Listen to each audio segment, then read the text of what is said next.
you see, Dr. Jain was saying that mileage is a problem. It's a concern. Let's not say problem. Let me rephrase that. It's a concern at the moment. But so what? We have to deal with the cards that have been put on the table. Do you think, apart from mileage, there are other concerns as well? I was scouring through the internet, just like I was saying earlier. You know, there were some problems with the engines. There was some problem with how, the mechanisms are not built yet for this transition. But hey, we've got to transition somewhere or the other. So there might be teething issues in the beginning. But when we have to move there, what will be a better time to move than right now? Look, honestly speaking, I don't see any other problems coming up other than mileage, because all these engines which are now coming in, they are suitable for flex fuel. And of course, when you do these transformations, you have to pass through certain tests and certain what do you call situation where where the marriage has to take well properly, and it has to last longer. So obviously, at the moment, everybody is, at a point of concern as to what is going to happen. Let me tell you, nothing is going to happen. All these engines, they are suitable for flex fuel after 2023. But the only thing is, yes, this ethanol fuel for older vehicles like Euro 2, Euro 1, and even older, our what we call it vintage cars. There's one, It there's is one it's little a aspect that test. I'd like to throw some light on here, Ms. Dhawan.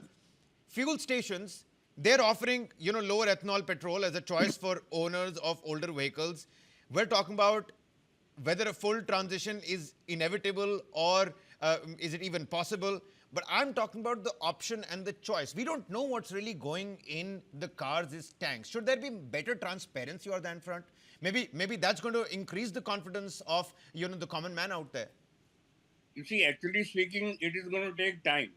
Everything is going to take time, and even to satisfy a customer, it has to take a little while to be able to. I mean, let him be the judge himself. I mean, after he has used the car for 2 years, 3 years, or 5 years, obviously he'll realize whether there has been any change in the maintenance bill of his car, or he has lost out on something that we really that this fuel has not given him. So the opinion that I'm getting right now is that let's not be alarmist about this. Let's try and Yes, embrace the yes, situation as well. There are going to be teething problems, but that does not mean that we completely junk the entire idea. Dr. Jain, how absolutely. significant is this move for India's long-term energy security, given with what all is happening in the West as well? So let Well, me just first thing, if the mileage drop is there, it is a known fact. It is not a after effect. Niti Aayog has given 3 to 6% drop in E20, and that is what is happening. As far as this is required, what to be done? You see, we need to increase our ethanol consumption. We have to replace as much as possible petrol. Now, there are two debates. Right now, E20, and another is E85. For E85, they have reduced the price by 20 rupees. The gap in E20 and E85 is around 20 rupees, which is humongous.